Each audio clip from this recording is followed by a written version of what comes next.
Bank దొంగలు, ఇంటి దొంగలు, బైక్ దొంగలు, గొలుసు దొంగలు ఇట్లా దొంగలల్లో కూడా మస్తు రకాల దొంగలు ఉన్నారు. ఎవరికి ఏది అచ్చుబాటైతే అదే దొంగతనం చేస్తుంటారు. అట్లనే కొంతమంది మన మధ్యలోనే తిరుగుతుంటారు. పెద్ద మనుషుల తీరుగా మీదికి కనబడుతుంటారు. కానీ లోపట అన్ని దొంగ పనులే చేస్తుంటారు. ఇగో అసంటి ఓ దొంగని ముచ్చటే ఓడి పట్టుకొచ్చినాము చూడుర్రి. చీమెలు పెట్టిన పుట్టల పాములు జోరినట్టు పేదోళ్ల కోసం సర్కారోళ్ళు పెట్టిన పథకాలను పెద్దోళ్ళు దోసుక తింటున్నారు. పటేలు పట్వారి నా దిక్కుంటే ఎట్టెట్ట కొడతావో కొట్టురా మొగడా చూస్తా అన్నట్టే అధికారాన్ని అడ్డం పెట్టుకొని సర్కారు కొలువులు ఎలగబెట్టేటోళ్ళు పేదోళ్ల సొమ్మును మూట కట్టుకుంటున్నారు. చేసిన పాపం దాగదన్నట్టు రంగారెడ్డి జిల్లా కొందరుగు మండలంలో నౌకర్లు చేసేటి వ్యవసాయ అధికారులు చేసిన పాపం కూడా ఎక్కువ కాలం దాగలేదు. చేసిన పాపం బయటపడ్డది.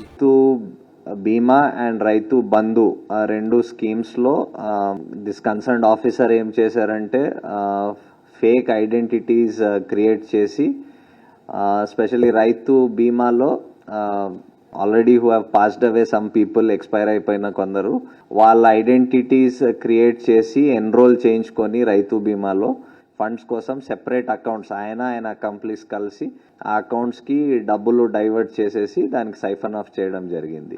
అది ఇన్నరా పోలీస్ పెద్ద సార్ ఏమంటుండో, ఒక్కడేం కాదట, ఇద్దరు ముగ్గురు కలిసి ఉద్దరకం చేసిలాట. ఉన్నోళ్లను లేనట్టు, లేనోళ్లను ఉన్నట్టు, జీవిడిచిన వాళ్ళను బతికున్నట్టు, బతికున్నోళ్ళు జీవిడిచినట్టు తప్పుడు కాగితాలు పుట్టిస్తున్నారట.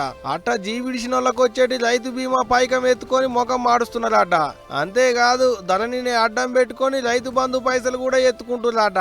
మన కాడ పుట్టి పక్క దేశాలలో ఉండేటోళ్ళ పేర్ల మీద 17 లక్షలు పైసలు ఎత్తుకుని అవతల పడుతున్నారట.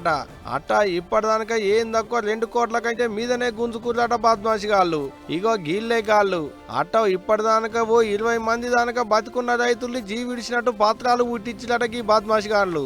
గీళ్ళ కండ్లల్లో నా కాకులు పోడవా సక్కదనాల నౌకరు ఉన్నది, నెల జీతం వస్తూనే ఉన్నది. ఇంకా గిదేం పాడు బుద్ధిరా వారి, మీ పాడుబడ్డ మోకాల నా మన్ను అనుకుంటా మస్తు తిట్టి సాపిస్తున్నారు నకిలీ పత్రాల పేర్లున్న రైతులు. మరి తిట్టరా, గిసొంటి శరం తప్పిన పనులు చేస్తే ఇంకా మెచ్చుకుంటారు. ఇంకా ఇక మరి ఎట్ట బయటపడ్డదో ఏమో గాని మొత్తానికైతే మనోళ్ళ భాగవతం బట్టబయలైంది. ఊకుంటారా మన పోలీసోళ్ళు కేసు రాసుకొని అసలు ముచ్చటేందనేదంతా అరుచుకుంటున్నారట. చూడాలే మరి ఇలా భాగవతం ఇంకెంత ఉన్నదో అనేటిదిగా రేపు